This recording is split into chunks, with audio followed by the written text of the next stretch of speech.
নমস্কার বন্ধুরা, আশা করি তোমরা সবাই খুব ভালো আছো। মা ছেলে দুজনে মিলে টোটো করে চলে গেলাম বাবার বাড়ি।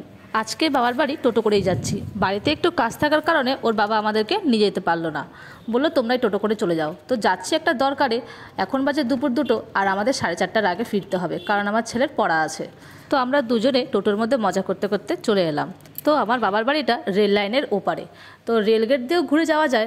আসলে অনেক টোটোওয়ালা রেলগেট দিয়ে ঘুরে যেতে চায় না, রেলগেটটা অনেক সময় বন্ধ থাকে তাই। তো শর্টকাটেও একটা রাস্তা আছে যেটা আমাদের হেঁটে পার হতে হবে।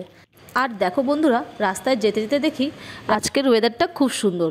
মানে এই রাস্তাটা একদম ফাঁকা ছিল আর খুব সুন্দর লাগছিল আকাশটা। মানে মেঘ করেছিল একটু একটু, আর একটু একটু হাওয়া হচ্ছিল। খুব সুন্দর লাগছিল রাস্তাটা, তাই একটু ভিডিও না করে পারলাম না, একটু রাস্তাটার ভিডিও করে নিলাম।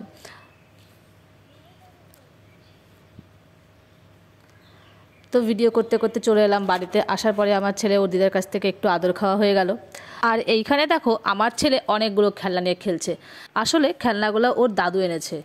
আর দেখো এই একতারার তারটি আমি বাজাতে গিয়ে ছিঁড়ে ফেলেছি, তাই একটু খারাপ লাগছিল। আসলে আমরা বাবার বাড়ি এসেছি, আমার বাবা গিয়েছিল বাবাধামে। তো বাবাধাম থেকে ফিরে এসেছে কাল রাতে। তো বাবা একটু জার্নি করে এসেছে, তো শরীরটা ভালো লাগছিল না, বললো তোরা এসে প্রসাদটা নিয়ে যা। তাই আমরা চলে গেলাম তাড়াহুড়া করে প্রসাদটা আনতে।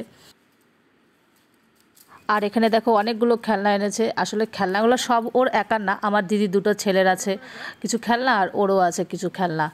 আর দেখো এই খেলনাটা আমার ভীষণ ভালো লেগেছিল, তাই একটু আমিও খেলা করে নিচ্ছি খেলনাটা দিয়ে।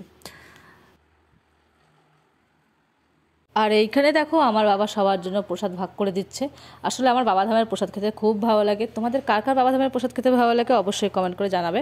আর বাবাধামের প্যারা সন্দেশটা, চিড়াটা তো ভীষণ ভালো লাগে খেতে। আমি ছোটোবেলা থেকেই দেখে এসেছি যে আমার বাবা প্রত্যেক বছরই বাবাধামে যায়। আর কি দেখো, বাইরে ভীষণ বৃষ্টি হচ্ছিল, সেই কারণে বাড়ি ফিরতে একটু লেট হয়ে গেল। তো বাবার শরীরটা একটুখানি খারাপ ছিল, তাই বাবা আমাদেরকে টোটোতে উঠিয়ে দিতে যাচ্ছে।